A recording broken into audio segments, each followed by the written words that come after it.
Hello and welcome to the Ideas in Action Toolbox by David ConsalviD. We're going to start off with getting those neurons going with our global leadership competencies.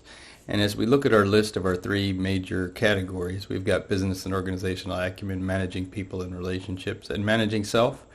I think it's really fair to say that each one of these groups builds and supports each other, where the vision and strategic thinking under the business and organizational acumen, as well as that organizational savvy in managing communities, is supported by the way that a leader actually manages the people and relationships within that valuing people and those interpersonal skills and that empowerment of others, which then again is further reinforced by that managing self and that global mindset, that flexibility, their resilience, as well as their characteristics not listed here, such as efficacy and their ability to empathize with others and really understand how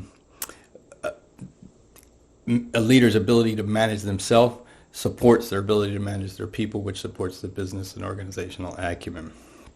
And so we're going to build on that as we take a look at our toolbox options, and we've got a few of these to choose from. We're just going to quickly take a look. We've got initially the cultural iceberg, which I think is an excellent first PD option to allow people to really share some of their hidden qualities and features and assets to others that may not be recognized, with the iceberg using the metaphor of what you see on top versus what's hidden and may not be understood. And that's where it gets into some of those inclusion and diversity challenges, is understanding what we don't know about others. And then looking at addressing bias is something where it really gets into that ability to look internally and see where we are with our own personal biases, and understanding how we can actually help people take those personal biases and turn them into sharing opportunity to move the organization forward. And really that project implicit association test support that as a tool, basically, to maybe as a conversation starter. And then using that as a building skills and working across boundaries, because this is where it's really important, is understanding those differences between people and understanding that they come from a wide variety of areas. So we can't look just towards religion or social standing, but it gets into education and personality and those past experiences. So we have to think about all of the factors in play here and think about how we can work across boundaries, build up those skills so people can be more effective together, which leads to what is one of the most important, is culturally responsive practices. And this we're going to get to major, but as leaders being a focal point for an organization's vision, culture, and climate, I think this is one of our critical variables right here.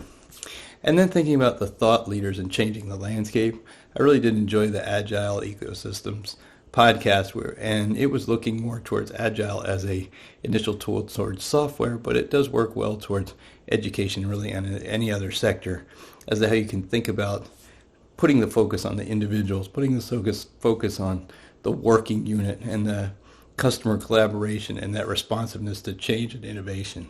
And I think Agile is an excellent opportunity to build that within organizations, especially in education.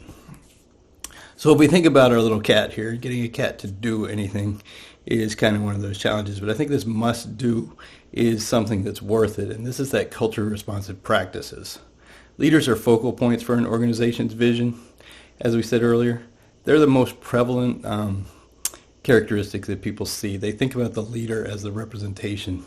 So a leader needs to be self-aware of their own cultural perspectives and biases, and figure out how they're going to drive that forward, and become a model for others within the organization and within the community. And you can think about different characteristics of how the ethics of care, cultural awareness, inclusive practices, challenging deficit theories, and inequitable principles and practices. These are things that a leader can take on. And if we think about commonalities of culture responsive leaders, there's others out there and lots of lists, and a lot of them come down to some very common characteristics, such as Williams and Muniz's. One has 5, one has 8, but ultimately you see a lot of interaction here with that personal awareness, that integrating culture into instruction, that understanding about relationship building, making those collaborations with stakeholders, understanding that inclusivity. These are things that really cross borders, and leaders that are culture responsive and just good leaders need to understand how to navigate each one of these and bring these forward as a group for their team. And turning it all into actions is really where it becomes critical. And I think that starts with the leader clearly articulating their vision and then modeling that vision and expectations for others. It's not just about coming up with a vision, but how do we model that and drive that forward? And they can do that in their group discussions. They can do that by adding cultural reflection within what they're going to do, communicating responsibilities for themselves and others to actually be responsible towards these attitudes. And then really important is that empathy and understanding. It's one thing to lead, but it's another thing to empathize with those that you're leading. I think that's important. And then just providing those trainings and supports and time to grow is kind of important. And so that's really it. That was a very quick wrap up of this toolbox. Let me know if you have any questions. Here's a few references that were used to create this presentation in the toolbox. And thank you for your time.